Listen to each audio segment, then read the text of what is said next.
Lo que nos interesa es saber cuál es el origen de la enfermedad. Finalmente, nosotros siempre los patólogos nos damos cuenta del origen y nos damos cuenta del final de la enfermedad. ¿Listo? Entonces, ¿qué significa la enfermedad? La enfermedad básicamente,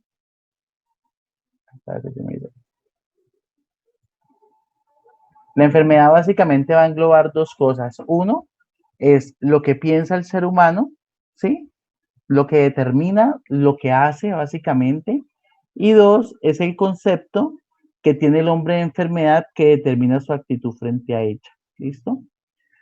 Nosotros los médicos, específicamente los patólogos, nosotros tenemos la posibilidad de hacer varias cosas. Los patólogos tenemos posibilidad de hacer diagnóstico microscópico, o sea, por tejidos, microscópico, y tenemos la posibilidad de dar pronóstico a los pacientes. ¿Listo? Porque un paciente cuando tiene cáncer o cuando tiene una enfermedad que es de tipo degenerativo, el paciente lo que quiere saber es si me voy a morir o no, ¿sí? O sea, morir o no voy a morir. Eso es lo que el paciente quiere saber. Y nosotros normalmente en patología nos damos cuenta si realmente el paciente se va a morir o no se va a morir de la enfermedad que tiene. ¿Listo? Hay varios conceptos de enfermedad, hay varias fases, específicamente hay 6 fases. Hay una que es la fase primitiva, hay 2 que es la fase humoral, está la tercera, que es la fase macroscópica, 4 es la fase tisular o la fase microscópica,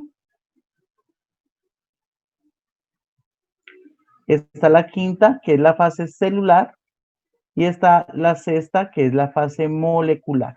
¿Listo? Nosotros en estos momentos de la vida estamos en la fase molecular, donde todo esto ya ha pasado a un segundo plano, la fase primitiva, la fase humoral, la fase macroscópica. ¿Eso qué quiere decir? Que anteriormente los médicos hacían con mirar solamente un tejido, con mirar solamente un paciente, macroscópicamente, ellos podían dar un diagnóstico. En estos momentos no podemos hacerlo. Nosotros lo hacíamos por la parte celular, por medio de un microscopio, y ahorita estamos en la parte molecular y en la parte inmunológica, en esa parte en la que estamos ahorita. O sea, todo lo demás ha ido pasando a un segundo plano. En la fase primitiva, sí, que tenía que ver más que todo con lo que era Siria, Babilonia, Egipcio y la antigua romana, estos pueblos primitivos, la enfermedad se consideraba como un castigo divino, ¿sí? O sea, como que tuviera la enfermedad era un castigo divino, y se creía que también era un resultado de un tabú o de alguna regla sagrada, de algunas tribus, o una maldición o un hechizo. Eso es lo que anteriormente se creía que eran las enfermedades, ¿sí? La concepción de la enfermedad se creía que era algo mágico, por tanto, el diagnóstico y el tratamiento también requerían medios y ritos mágicos. Ellos creían que podían curar al paciente anteriormente con rezos, con arenas, con polvos mágicos, con mitos, bueno, con una cantidad de cosas que todo eso nos dimos cuenta con el tiempo de que eso no era realidad. En la fase primitiva también se creía anteriormente que cuando uno tenía una enfermedad había una pérdida del alma, ¿sí? Había una pérdida del alma, casi siempre estaba ligado a la hechicería, que habían quebrantamientos de los tabúes, que había invasión de los cuerpos por algún tipo de objeto, ¿sí? Y que había posesión del cuerpo por espíritus, pero a medida que iba pasando el tiempo nos dimos cuenta que no existía la posesión del cuerpo por espíritus, de que no habían pérdidas de alma, que no existía la hechicería ni la magia, que los quebrantos de los tabúes tampoco existía y que no había invasión de los cuerpos por objetos. En esta época, en este siglo que estamos en el año 2020, la gente todavía cree en el tabú, la gente todavía cree en hechicería, la gente todavía cree en muchas cosas que nosotros que hacemos en medicina tradicional, porque nosotros hacemos una medicina tradicional, que es una medicina formativa, nosotros todavía no creemos en ese tipo de cosas, ¿sí? Nosotros hacemos medicina holística, nosotros no hacemos medicina alternativas, ¿sí? Aunque dentro de la medicina holística, que es la que hacemos nosotros, esta que estamos haciendo nosotros se llama medicina holística, nosotros tenemos una parte donde creemos en las medicinas alternativas, creemos en plantas, creemos en cosas que realmente sí tienen un principio activo importante en los pacientes, pero no creemos en pérdidas de alma, no creemos en magia, ni en hechicería, ni que el cuerpo migra, ni que el cuerpo fluye, ni que el cuerpo, nada de esas cosas las creemos, porque anteriormente los niños se morían de ojo, ¿sí? Para nosotros no existe el ojo. Las mujeres en embarazo no podían cargar, bueno, un bebé porque le daba pujo.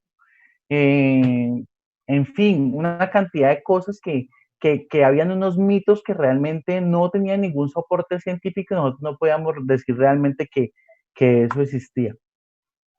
En la medicina asirio-babilónica, la enfermedad pasó a ser un castigo de los dioses, que eran cuando los dioses se enojaban, ¿sí? Y básicamente cuando los dioses se enojaban, con quien los sufría a causa de un pecado, o sea, que era un pecado que un dios se enojara con uno y que uno se enfermaba por un castigo.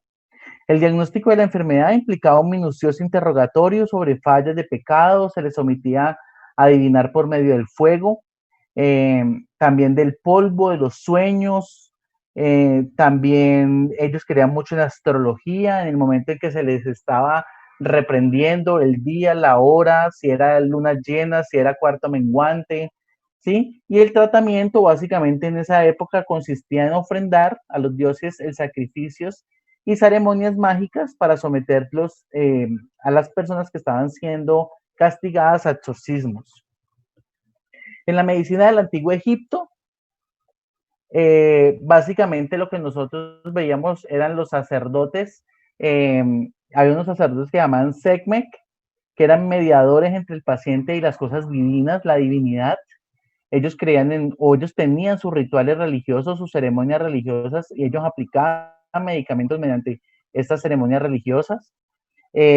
Había médicos laicos o escribas, que eran los médicos que normalmente ellos curaban a los pacientes por medio de ceremonias religiosas divinas. Había magos expertos en prácticas prenaturales y que estaban dotados de virtud para hacerlas totalmente eficaces. Eso es en la época del antiguo Egipto. Hay una época del Imhotep que es más conocido como la época antes de Cristo, los 2575 años antes de Cristo.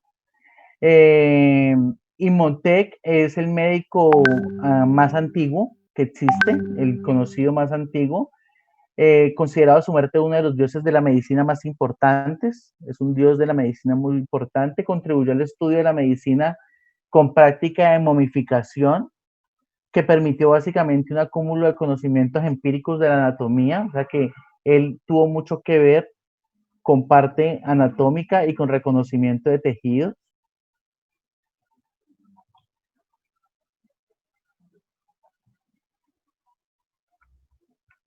Está el código Hammurabi. El código Hammurabi se creó en 1760 a.C. Fue un grabado dorito o dorita que básicamente era un grabado que tenía unas palabras importantes que lo que hacían era curar a las personas que eran juzgados en esa época. Ese grabado estaba con el rey sentado en el trono y recibiendo las leyes de las manos de Shamat, como ustedes ven aquí. Ese es el rey y eso que ustedes ven acá abajo en esta parte es el escrito de Hammurabi. Se escribió en 1760. Son escritos que básicamente se leían cuando los pacientes iban a ser juzgados para que se curaran. El código Hammurabi acerca de los médicos, hay varias leyes. Ellos tienen la ley 215, la 16, 17, 18, 19 y 20. En la 215 ellos dicen que si un médico hizo una operación grave con el bisturí de bronce y curó al hombre, o si le operó una catarata en el ojo y lo curó, recibirá 10 ciclos de plata. Este ciclo es con C, perdón. Está la ley 216, que si el hijo de Muskenum recibiría 5 ciclos de plata. Está la 17, básicamente las leyes lo que ellos querían era decir que de lo que hicieran los médicos en su momento con algún tipo de paciente, ellos iban a recibir unos ciclos de plata que eran básicamente como unos rejazos, ¿sí? La ley 218 ya la estuve leyendo y decían que si usted hizo una operación grave con un bisturí de bronce y hizo morir su paciente, ¿sí? O lo operó mal de una catarata de un ojo, le destruyó un ojo, a usted le cortarán sus manos. Esa es la ley del código Hammurabi.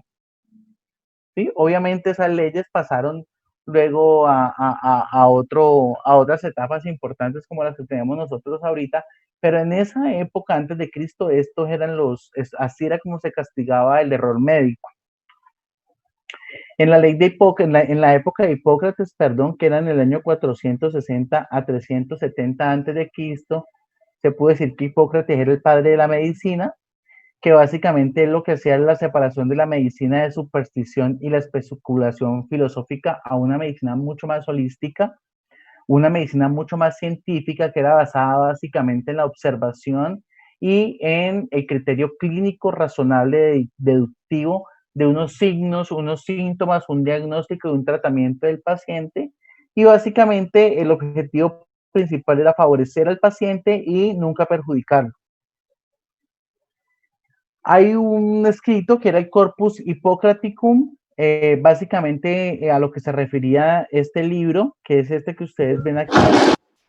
Ellos referían que la patología hipocrática no tenía que ver con la naturaleza de las mismas enfermedades y básicamente se fundamentaban en la observación de fenómenos que podía predecir el paciente, ¿sí? Y que podían ser superficiales y producidos por la misma enfermedad.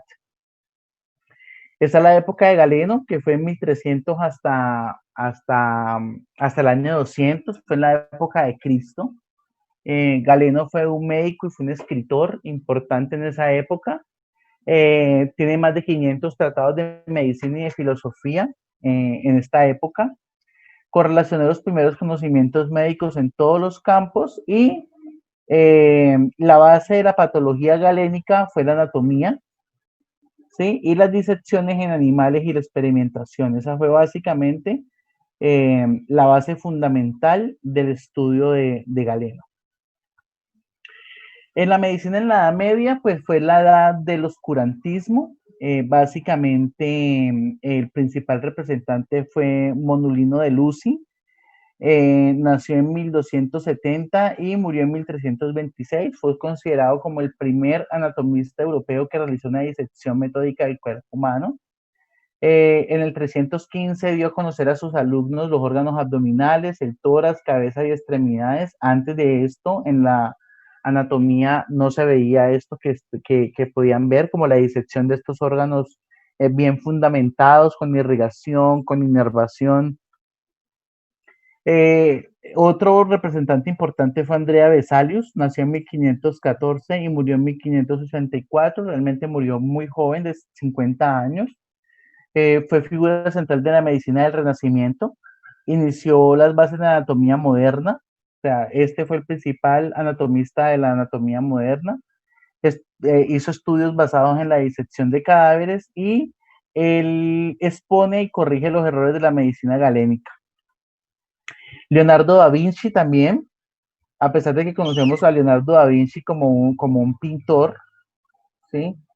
Leonardo da Vinci, él era un pintor del cuerpo humano, él le gustaba dibujar, pintar muchísimos cuerpos desnudos, disecó más de 30 cuerpos, los dibujó casi todos completamente y 30 años después de su muerte fueron publicados en un libro importante que lo publicó su hermano. Está Antonio Beniveni, nació en 1440 y murió en 1502, fue el padre de la anatomía patológica. Hizo 111 relatos patográficos que confirmaban o aclaraban juicios diagnósticos con 15 protocolos de autopsia y hizo importantes aportes en los cambios anatómicos de los órganos como bases de alteraciones clínicas, es decir, él encontraba alteraciones anatómicas en diferentes cuerpos, como por lo menos el corazón en el lado izquierdo, pacientes que solamente tenían un riñón, mujeres que solamente tenían un ovario, bueno, en fin, muchas alteraciones anatómicas que uno encuentra en muchos pacientes. De algunas causas oscuras y admirables de las enfermedades y de las curaciones que tuvieron que ver en 1520, hay varios casos. Hay un caso importante que se encontró, básicamente, lo encontró Antonio Bruno, y básicamente eran pacientes que retenían el alimento que habían ingerido por corto tiempo y después vomitaban sin haberlo digerido. Esto era por una atresia esofágica. Aquí fue donde se descubrió las atresias esofágicas, que eso lo vamos a ver cuando veamos en patología especial cuando veamos alteraciones del esófago. Esta alteración fue tratada cuidadosamente con toda clase de remedios para curar problemas gástricos, pero nada sirvió porque obviamente una atresia es un cierre completo de la mucosa esofágica, ¿sí? Y este paciente adelgazó por falta de nutrición hasta quedarse en la pura piel en los huesos y finalmente llegó a la muerte, ¿sí? O sea que son cosas que se descubrieron básicamente solamente con el hecho de observar.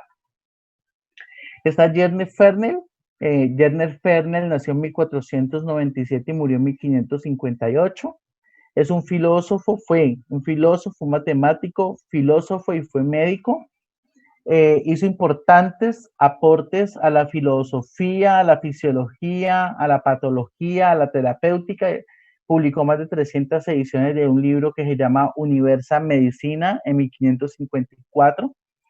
Hizo la sección de patología de 7 libros en 120 capítulos. Describió muchas enfermedades generales y especiales.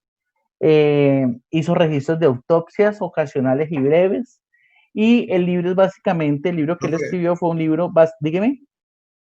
Disculpa, ¿será que tú me podrías decir cómo ellos encontraron la solución de la atresia esofágica? No, no, es que ellos no encontraron la solución, ellos solamente diagnosticaron la enfermedad y era solamente, básicamente era que observaban un paciente que tras de comer siempre vomitaba, entonces se pusieron a la tarea de observarlo. Entonces este paciente comenzó a bajar de peso, pero era obviamente porque tenía un déficit calórico, ¿sí? Entonces cuando veían que el paciente todo lo que comía y todo lo que se servía lo vomitaba y que el paciente estaba bajando de peso hasta quedarse en la pura piel y hueso, entonces se dieron cuenta que el paciente tenía un problema esofágico, era una atresia esofágica, así fue que se descubrió las atresias esofágicas. Pero no la tratan, ¿no? O sea, la atresia esofágica por lo general son incompatibles con la vida, se detectan casi siempre inútero. Bueno, eso lo vemos cuando veamos esófago en patología especial. Bueno, muchas gracias. Está Theophilus Bonetus, nació en 1620 y murió en 1689. Es un médico. Básicamente, él recopila todo lo que ha publicado en más de 300 protocolos de autopsia. Casi todos ellos eran médicos forenses. Ellos todo lo que hicieron fue en la práctica de la anatomía, escribieron muchísimas cosas, describieron el cuerpo humano muy bien, con todas las alteraciones que podían tener.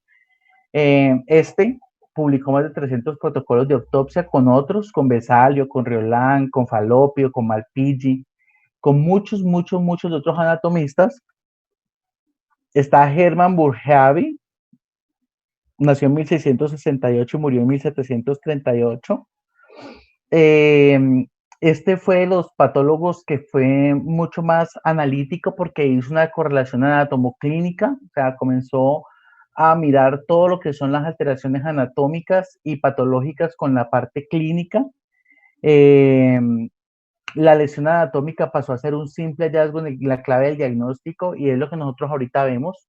Básicamente nosotros ahorita nos basamos en hacer un diagnóstico de un paciente en la parte semiológica, pero la parte anatómica viene siendo como el final, la parte final del diagnóstico de un paciente.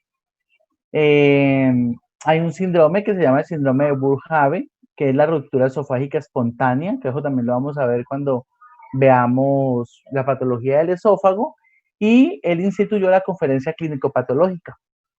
¿Qué quiere decir esto? Esto normalmente en todas las universidades de Colombia o en todas las universidades del mundo, los estudiantes de medicina tienen una clase, no una clase, tienen una reunión que se llama los CPCs, ¿sí? El CPC se llama correlación clínico-patológica. Los CPC se hacen en todas las universidades, se hacen en la Universidad del Valle, se hacen en la Universidad de Cali, en la Santiago de Cali, pero de Cali. Y lo que hacen es llevar un paciente con todos sus signos, sus síntomas, llevan fotos del paciente y se sientan todos los estudiantes y comienzan a desarrollar el tema del paciente y los profesores comienzan a preguntarle a los estudiantes acerca del paciente y al final llegan a la conclusión y dando un diagnóstico del paciente. Llega el patólogo y habla del paciente, después llega el internista y habla del paciente, entonces todo el mundo aprende del paciente, ¿sí? Este señor fue el que instituyó esto a nivel internacional en todas las universidades. Está Giovanni Battista Morgagni, nació en 1682 y murió en 1771, fue fundador de la anatomía patológica moderna. Él coleccionó más de 700 historias clínicas con informes de autopsia. Tenemos este mismo, él estableció también, asentó muchas enfermedades de órganos específicos, ¿sí? Y normalmente, como él hizo la relación clínico-patológica, él miraba que los síntomas variaban de acuerdo al órgano afectado, que eso era muy importante. Está John Hunter, que nació en 1728 y murió en 1793, fue el pionero de la morfología y de la anatomía comparada. La historia natural del diente humano, él fue el que la describió completamente. Hizo el tratado de muchas enfermedades venéreas en 1786. También tiene tratado de sangre, inflamación y heridas por arma de fuego en 1794 y hizo la primera comparación experimental fisiológica del cuerpo humano.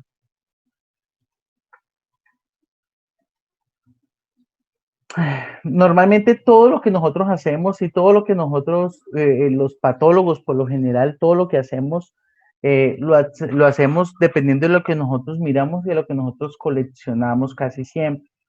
Casi siempre nosotros todas las piezas anatómicas tratamos de correlacionarlas con la clínica para poder dar un diagnóstico importante. Es por eso que nosotros los patólogos podemos dar anatomía, podemos dar fisiología, podemos dar patología, podemos dar histología, podemos dar embriología, y es básicamente porque todas las investigaciones que nosotros hacemos o todo lo que nosotros miramos o el órgano que miramos lo miramos de diferentes formas, ¿sí? Para poder dar un diagnóstico. Lo miramos desde la parte embrionaria porque muchas veces hay tumores que son embrionarios, son tumores que nacen con el paciente, son heredados, ¿sí? Lo miramos desde la parte morfológica, porque dependiendo de lo que nosotros veamos, o sea, morfológicamente de lo que nosotros veamos, nosotros podemos decir, ay, esto es rojo, esto es un hemangioma, ay, esto es blanco, esto puede ser un hepatoma, esto es negro, esto puede ser un melanoma, esto es, sí, o sea, la parte morfológica es muy importante, mirar las cosas son muy importantes porque en patología siempre todo tiene un significado importante, ¿listo? Y el significado importante es que ustedes ya vieron lo normal en histología, o sea, esa es la parte normal de la patología, la histología. Ustedes vieron los epitelios muy bien bonitos, muy bien organizados, las glándulas, ¿sí? Las secretoras, eh, muy bonitas, muy bien formadas. Aquí vamos a ver lo anormal, ¿sí? Lo que ustedes ya vieron allá, pero acá vamos a ver lo que ustedes vieron normal. Hay muchos órganos que estructuralmente se ven muy bien, muy bonitos, muy bien formados, pero fisiológicamente están bien alterados. Entonces también tenemos que mirar la parte fisiológica, que es muy importante. Entonces, nosotros pensamos mucho, nosotros los patólogos tenemos un proceso de raciocinio diferente al resto y sabemos muchísimo, pero no es porque seamos patólogos, sino es porque tenemos que leer muchísimo del resto de enfermedades, tenemos que leer muchísimo de riñón para poder sacar un diagnóstico, tenemos que leer muchísimo de mama para poder decir qué tipo de cáncer o qué tipo de tumor tiene, si la paciente se va a morir o no se va a morir, que eso es muy importante porque esta patología que ustedes van a ver conmigo es la patología básica, ¿sí? Es lo básico, básico de las enfermedades, es por qué sangra, porque un paciente con un tumor se muere, por qué un paciente se inflama, por qué las inflamaciones se ponen rojas, por qué las heridas se ponen rojas, porque hay heridas que sanan y hay heridas que no sanan. O sea, es como hacerse una cantidad de preguntas que uno necesita saberlas para poder desarrollarse como médico con el tiempo. Está Matthew Bailey. Él hizo el primer texto de patología de ciencia independiente. Él miró la patología por primera vez como una materia, una disciplina independiente. Anteriormente la patología estaba, si había cirugía, había patología. Si había ginecología y obstetricia, había patología. Si había otorrinolaringología, había patología. Entonces nos separaron de todo esto y pusieron la patología de forma independiente y él fue el que hizo que la patología fuera de forma independiente. Está Ambrosio Paré, es el padre de la cirugía. Él fue el que creó el torniquete y la ligadura de los grandes vasos en las amputaciones, o sea, eso que amarran cuando hay grandes cortadas, él fue el que creó el torniquete que ya no se usa. También el lavado de herida por arma de fuego, en vez de cauterización con aceite hirviendo. Anteriormente esas heridas normalmente se quemaban con aceite hirviendo, ahora se hace el lavado de heridas por arma de fuego.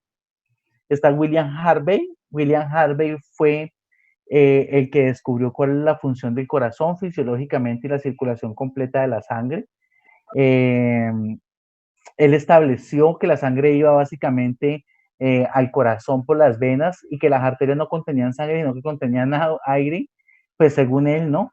Y que había neuma, o sea, había aire, y que la sangre pasaba directamente del ventrículo derecho al ventrículo izquierdo. Obviamente todas estas teorías solamente se quedaron en teorías y nunca llegaron a más.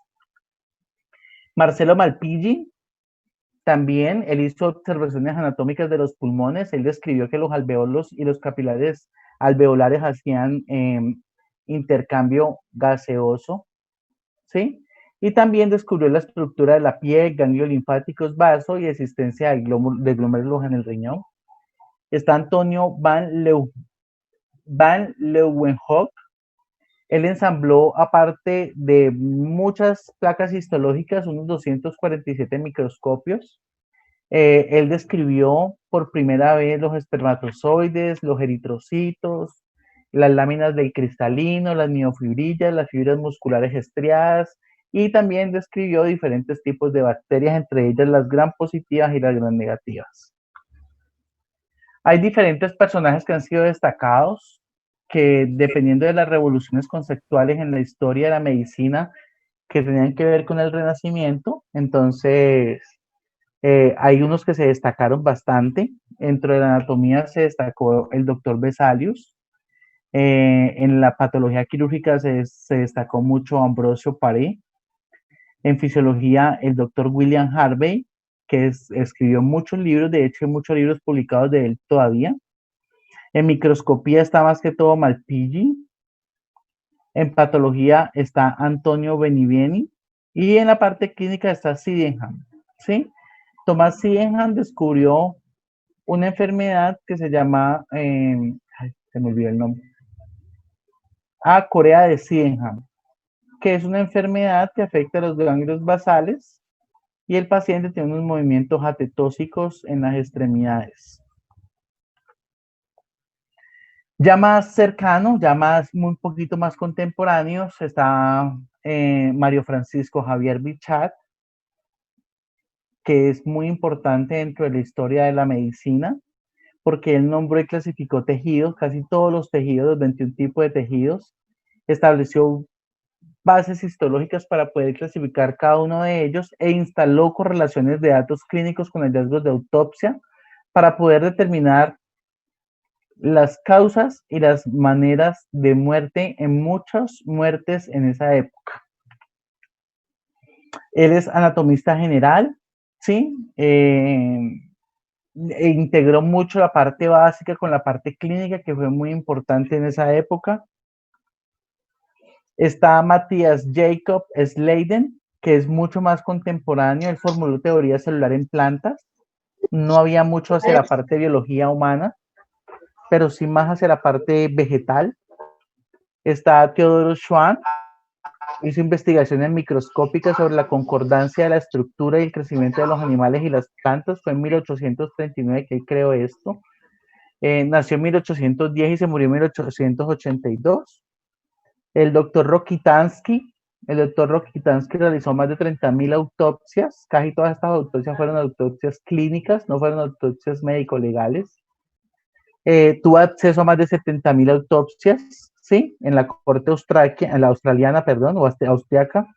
Escribió el manual de anatomía patológica, que es el manual de Rokitansky, que todavía existe, y estableció las bases estructurales de la enfermedad.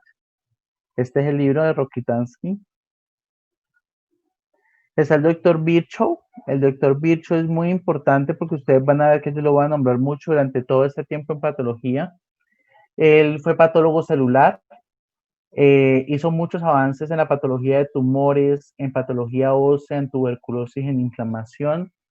Contribuyó a casi todas las ramas de la ciencia médica y la antropología, y también contribuyó hacia la salud pública. Él hizo una triada que se llama la triada de Virchow. La triada de Virchow es muy importante para trombosis venosa profunda, o la vamos a ver cuando nosotros veamos trastornos hemodinámicos y shock, ¿listo? Se llama la triada de Virchow, que es un flujo sanguíneo anormal, hipercoagulabilidad y una lesión endotelial, pero eso lo vemos cuando veamos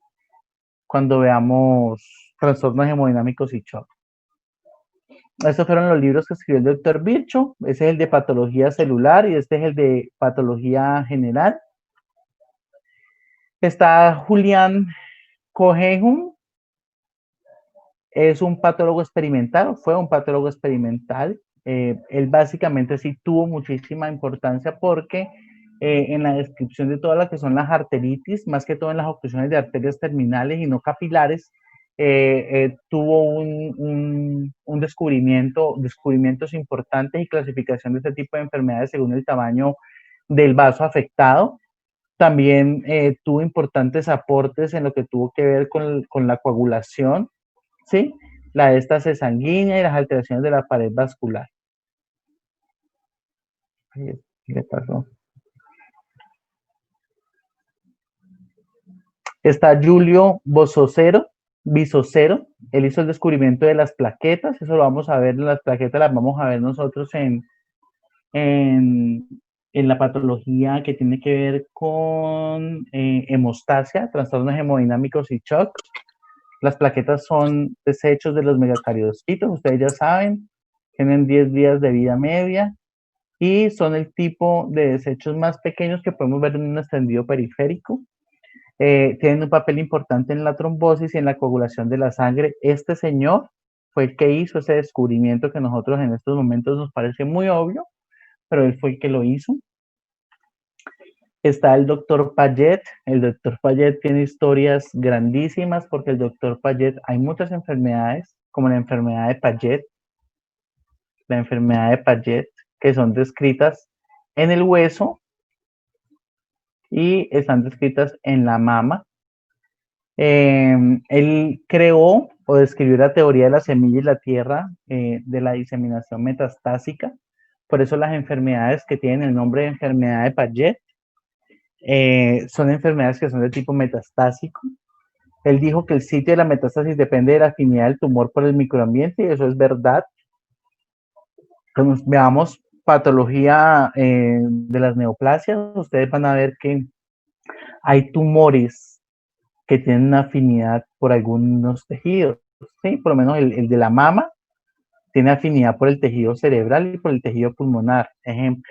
¿Sí? Entonces, eso lo vamos a ver por qué realmente los tumores de mama tienen afinidad por el cerebro y por el pulmón. El doctor Papanicolau, ¿sí? Fue muy importante porque en 1939 creó la prueba de Papanicolau, que es la citología vaginal a hoy en la mujer. Es una prueba que salva vidas, ha salvado millones de vidas en mujeres por todo el mundo, hace la detección temprana de cáncer de cuello uterino y otras condiciones premalignas del aparato genital femenino. Este es el doctor Papanicolau, él nació en 1883 y murió en 1962. La historia del doctor Papanicolau fue bastante rara y es porque se creó yo leí que se hizo más que todo en Roma y era que él era muy amigo de unas monjitas en Roma y él veía que a medida que iban pasando los años en Roma, y él atendía a pacientes con su Papanicolau o con su profilaxis o con su tamizaje de cuello uterino, él veía que las monjitas no tenían cáncer de cuello uterino, pero que sí tenían cáncer de mama. Y él decía, pero bueno, porque estas viejitas sí les da cáncer de mama y no les da cáncer de cuello uterino. Entonces se fue para los prostíbulos en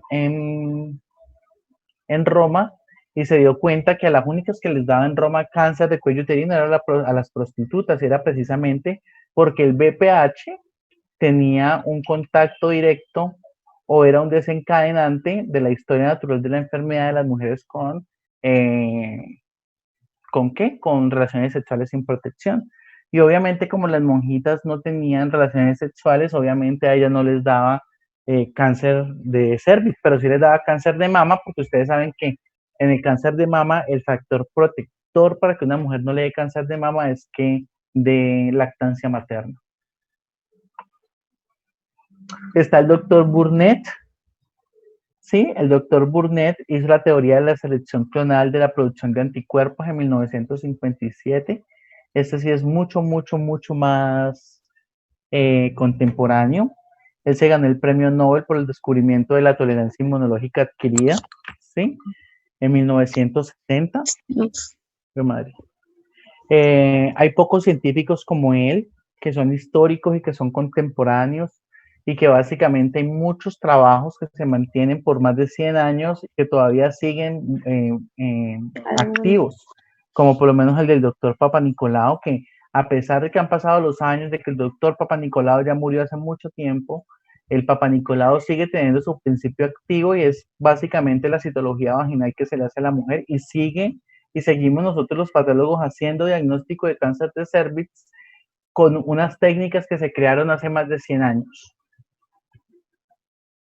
El doctor Folman, ese sí es mucho más contemporáneo, él murió en el 2008.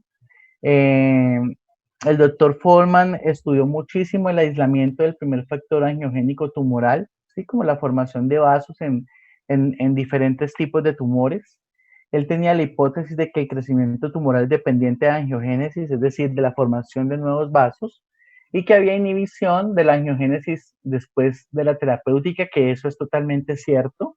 O sea, lo que hacen básicamente con una quimioterapia y con una radioterapia es disminuir la producción de vasos sanguíneos, es disminuir la producción de células malignas y es básicamente para que estos pacientes no tengan un crecimiento tumoral excesivo.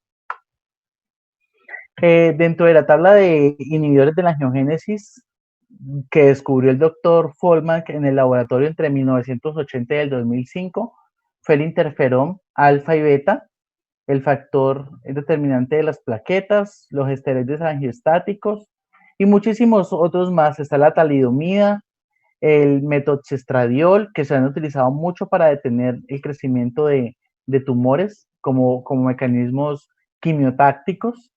Está la endostatina, está el coplotastin, que se utiliza muchísimo en estos pacientes para poder hacer disminución de tumoral. El doctor Rizzo nació en 1953 y murió en 1998. Él determinó o describió los mecanismos moleculares del factor de crecimiento endotelial vascular y sus receptores. También hizo la identificación de líneas celulares del sistema vascular e hizo la distinción molecular entre la vasculogénesis y la angiogénesis.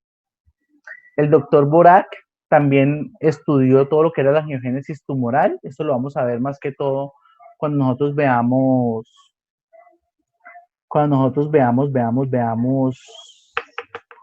tumores.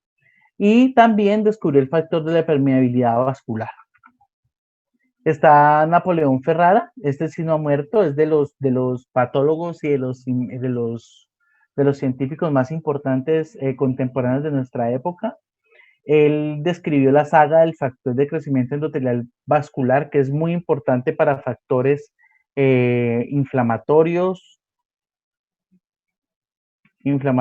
y tumorales. Está el doctor Mullis, que en 1883 él inventó la técnica de reacción de polimerasa en cadena, ¿sí? O sea, la PCR, que es con la que hacen el diagnóstico en este momento del COVID, ¿sí? Que básicamente es fragmentar, básicamente lo que hace el PCR es fragmentar los microorganismos y poder hacer una cuantificación de los aminoácidos que lo componen, ¿sí? Básicamente, y hace una identificación con una sensibilidad y una especificidad del 100%. Tuvo el Premio Nobel de Química en 1993 por la reacción de polimerasa en cadena. Está Elizabeth Blackmore y Carol Greider, que fueron Premio Nobel de Medicina en el 2009. Ellas dos se ganaron el Premio Nobel por una técnica de la secuencia de los RNA telomerasas en la síntesis de estos mismos. Fue publicada en la revista Nature en 1989. Está Rodolfo Céspedes también, el doctor Rodolfo Céspedes Fonseca, que él describió de la helmintiasis por porque describió cuál era el mecanismo de los helmintos en el intestino como patógenos importantes y como patógenos en los seres humanos. Está el doctor Milstein, que nació en 1929 y murió en el 2002. Fue premio Nobel de Medicina en 1982. Hizo el descubrimiento del primer productor de anticuerpos monoclonales, que fue el CD4, que es muy importante.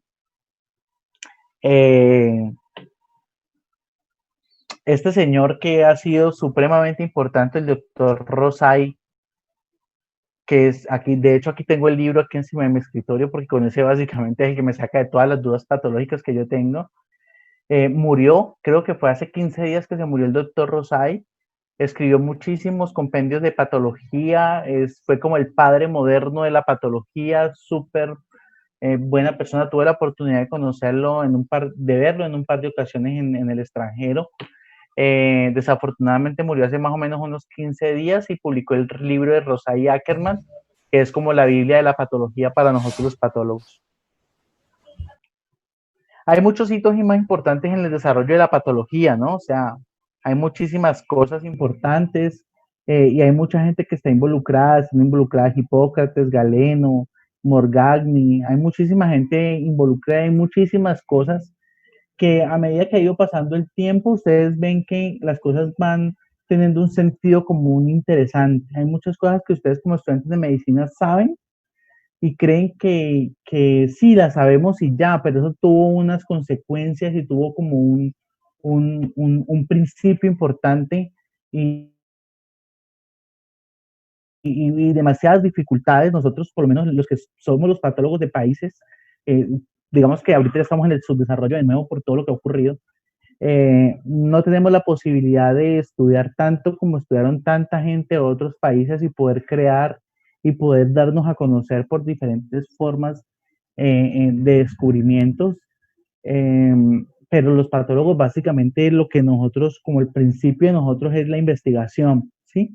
Como descubrir y determinar qué es lo que ocurre en tal enfermedad, por qué existe, no sé, la mutación X del paciente tal que salió feo, ejemplo, ¿sí? O sea, nosotros podemos hacer todo ese tipo de cosas, pero básicamente nosotros no tenemos el apoyo ni estatal, ni el apoyo de ningún sitio para poder hacer ese tipo de investigaciones importantes. La palabra patología es derivada del griego logos, ¿sí? Y patos, que significa enfermedad. O sea, logos es tratado y patos significa enfermedad, ¿sí? Es como tratar la enfermedad. La patología es la rama de las ciencias naturales que estudia la causa, estudia los mecanismos de producción y el efecto de las enfermedades en los seres vivos. O sea, que ustedes se van a dar cuenta por qué las enfermedades, qué causa las enfermedades, cuáles son los mecanismos de producción de la enfermedad, cuáles son los efectos de esa enfermedad en un ser vivo, ¿sí? Su campo de actividad se divide en vegetal, animal y humana, ¿sí? Básicamente la que nosotros vemos, básicamente la que vemos aquí es la patología humana, la que nos interesa a nosotros como médicos. Aplica básicamente el estudio de enfermedad natural, que básicamente casi todo lo que nosotros miramos en enfermedad natural lo hacemos por medio de mecanismos de experimentación, que inicialmente lo hacemos con animales y posteriormente hacemos una patología más de tipo experimental, más de tipo intervencional que experimental ya en seres humanos. Hay aspectos importantes en el estudio de las enfermedades, ¿sí?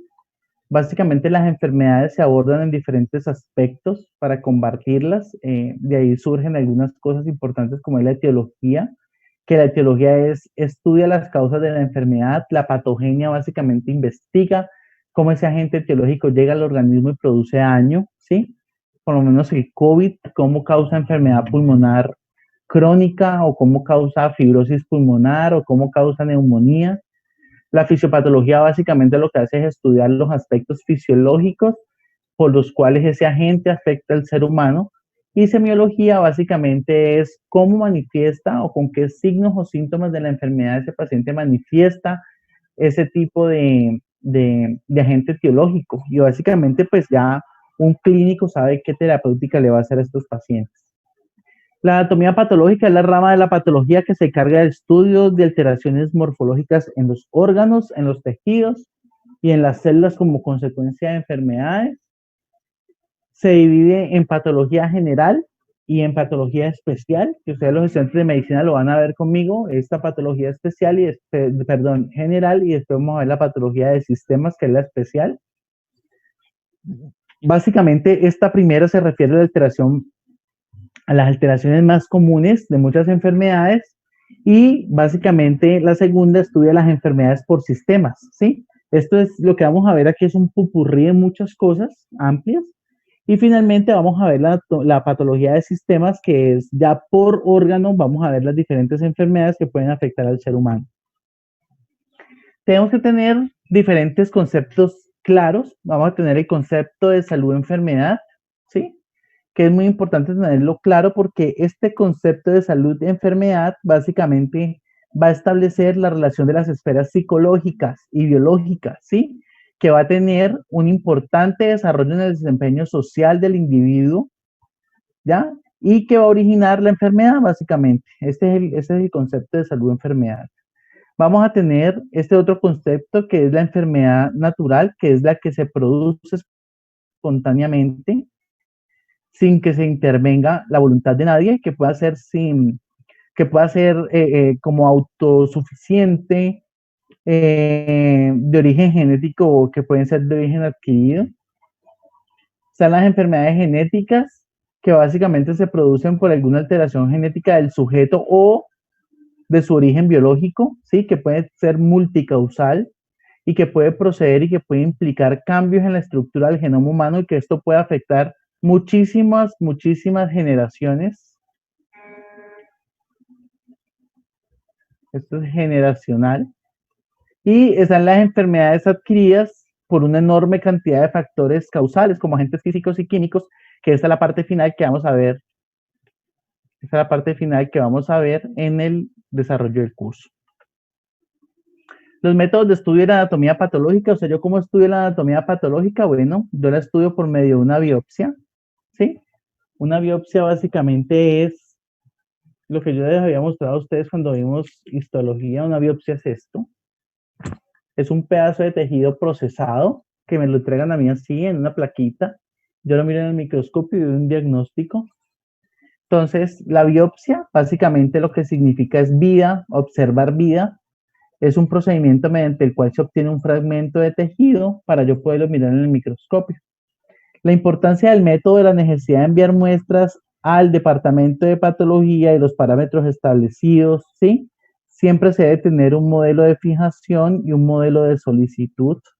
Es decir, para que ustedes no se confundan, nosotros tenemos un paciente, ¿sí? Tenemos el paciente, tenemos un tumor y a ese tumor le hacemos una biopsia. Esa biopsia la vamos a conservar en formol al 10% y la mandamos donde el patólogo. El patólogo, ¿qué va a hacer? Va a cortarla, va a fijarla, va a procesarla, va a cortarla de nuevo. Eso es cortar macro, ¿no? O sea, cortar macro es como cortar un mango beach. Y cortar la micro es cortar el tejido ya procesado chiquitico para poderlo incluir en las láminas que yo les estoy mostrando. Entonces, se colorea, se incluye y se lee. Eso es lo que finalmente uno hace con una biopsia de un paciente.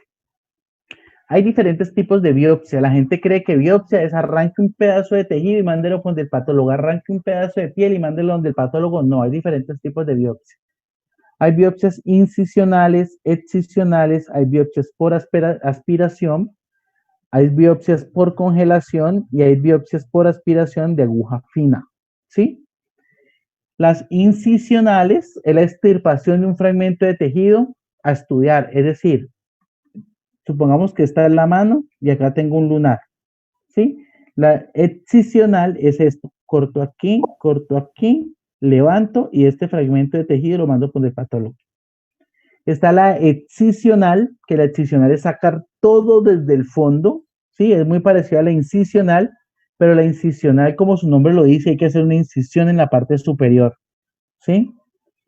Hay una aspiración o punción, que básicamente es puncionar el tejido, pero normalmente los tejidos tienen, perdón, el true cut, que es la aguja con la que se saca el pedazo de tejido, tiene en la punta de aquí, en la puntica, tiene un vacío. Entonces, cuando yo meto al tumor, meto este puntica, él va a sacar un fragmentico de ese tejido que queda por acá adentro, entonces queda como un cilindro.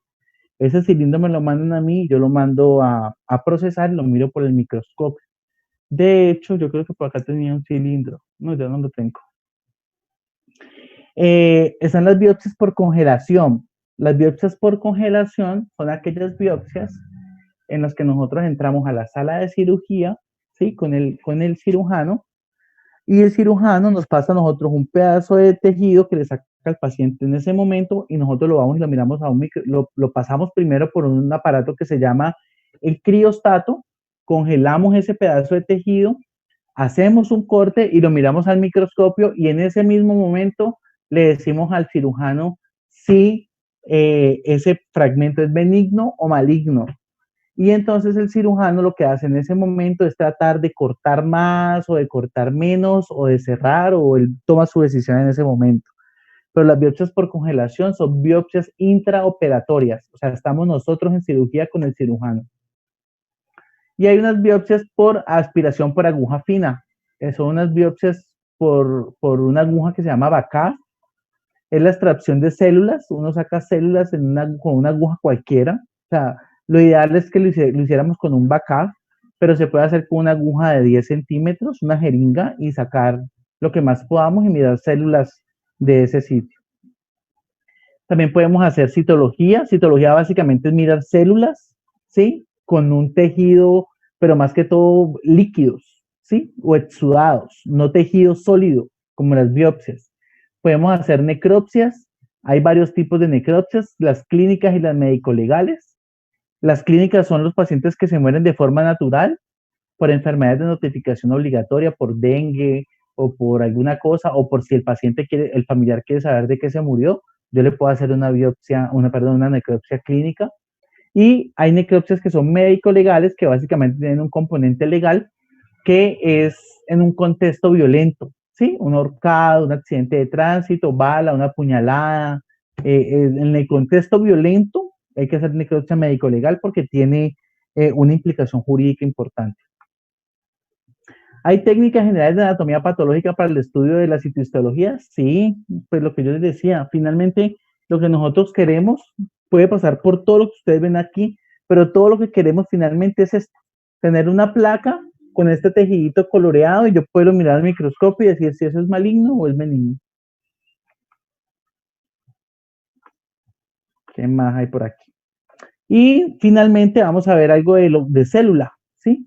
Para que ustedes recuerden, porque es que de aquí en adelante todo lo que vamos a ver, estas son 4 o 5 diapositivas para recordar qué es una célula, cuáles son los organelos de la célula, porque de aquí en adelante vamos a ver célula todo lo que ustedes quieran, ¿sí?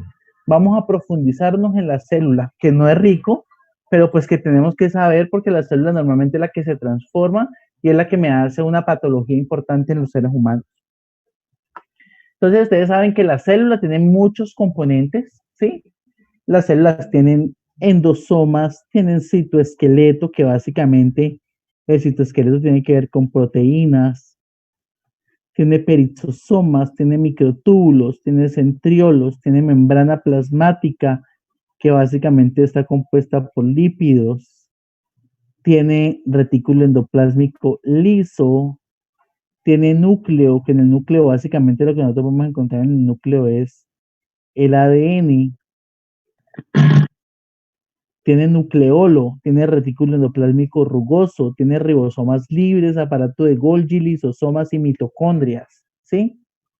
Básicamente cada uno de ellos ocupa un rol importante en la célula, ¿sí? El citoplasma, miren, el citoplasma ocupa un 54% del total de la célula y básicamente el rol importante que tiene es el metabolismo, el transporte y la traslación de proteínas en esa célula. La mitocondria, que es la que ustedes ven, ¿dónde está la mitocondria aquí? Mitocondria, que es esta que ustedes ven aquí, que es como un frijolito. Esa mitocondria ocupa un 22% del total del volumen de la célula. Básicamente por célula, uno dice que hay más o menos unas 1700 mitocondrias y básicamente la mitocondria es la encargada de generar energía, ATP, y hacer apoptosis.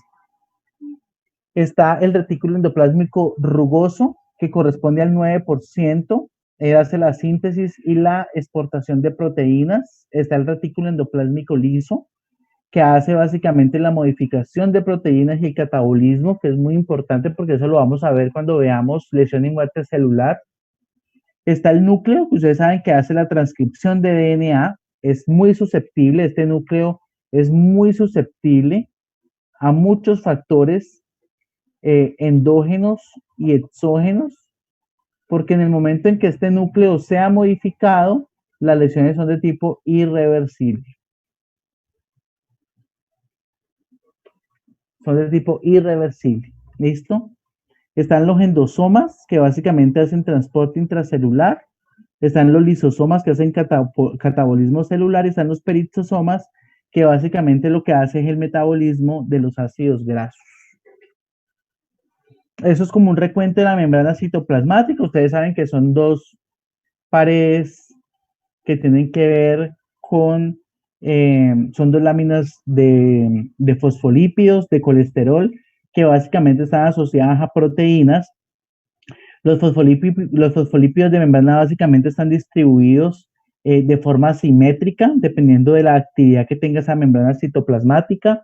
Ellos tienen que ver mucho en la alteración o en la interacción, más que todo, con fosfatidilcolina y con esfingomielina, que son como los representantes básicamente de lo que tiene que ver con la carga negativa. Y el fosfatidil etinolamina, que predominantemente lo que hace ella es encontrar básicamente glicolípidos para poder mantener la superficie de la membrana que no sea permeable y que tenga un componente extracelular que tenga como un, ¿cómo les digo? Como que tenga un, que no tenga una receptividad de la parte externa, porque en caso de que la membrana citoplasmática tenga una receptividad externa, obviamente todo lo que está externo se me puede filtrar, la célula se me hincha y se me daña, ¿listo? Eso es importante que ustedes lo tengan en cuenta, que son las organelas, la ubicación y la función de cada una de ellas. Estas son las organelas de la célula, está la pared celular, la membrana celular, los cilios, los flagelos, ¿sí? Básicamente la pared celular, ella lo que brinda es rigidez, no permite el paso de ningún material dentro de la célula. La membrana celular también lo mismo, delimita básicamente lo que es el contenido citoplasmático y hace protección importante en la célula. Ella permite muchas veces el paso de sustancias que se dan a cabo por diversos mecanismos de transporte, como son la difusión activa, la ósmosis, la difusión pasiva o la difusión facilitada, la endocitosis, la exocitosis, el transporte activo. O sea, eso es importante. Los cilios, que los cilios vamos a ver, que son muy importantes dentro de los epitelios que tienen cilios, que básicamente ellos sirven mucho para lo que es la locomoción y la movilidad.